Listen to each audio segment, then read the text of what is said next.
दिन सोमवार है, घासी बाबा के बार है, सब कोई मिलके बोलो जय सतनाम। सब कोई मिलके बोलो जय सतनाम। दिन सोमवार है, घासी बाबा की बार है, सब कोई मिलके बोलो जय सतनाम।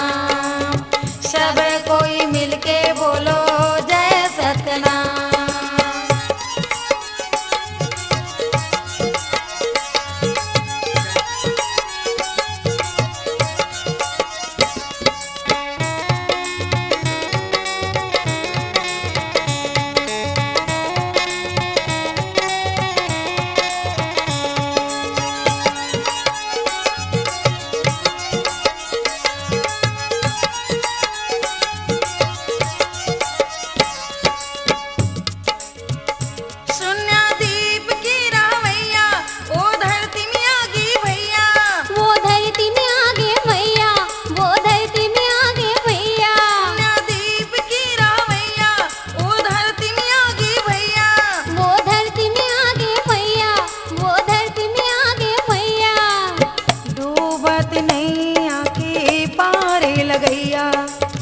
डूबत नहीं आके पारे लगैया।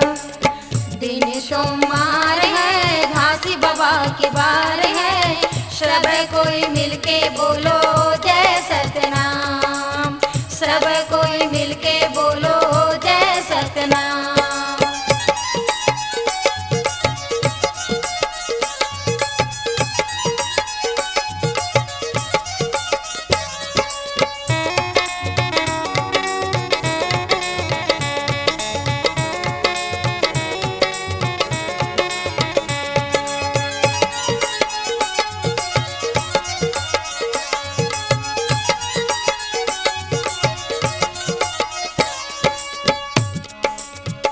संग में 5 नाम लेके आए, सबले सत के पाठ पढ़ाए। सबले सत के पाठ पढ़ाए, सबले सत के पाठ पढ़ाए। संग में 5 नाम लेके आए, सबले सत के पाठ पढ़ाए। सबले सत के पाठ पढ़ाए, सबले सत के पाठ पढ़ाए।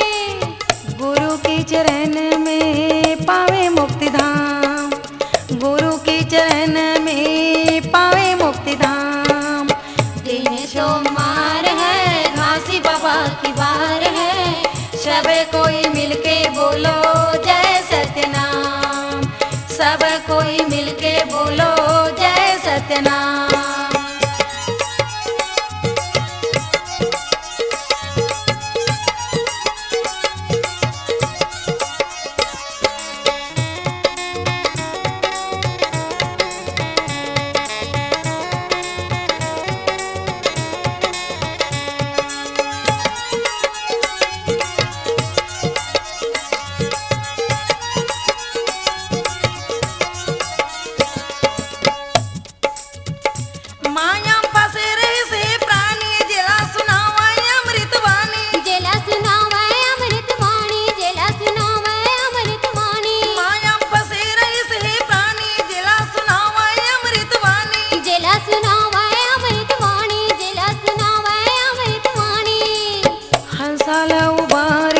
सतलों करे रवानी, हंसाले उबार के सतलों करे रवानी। दिन सोमवार है, घासी बाबा की बार है, सब कोई मिलके बोलो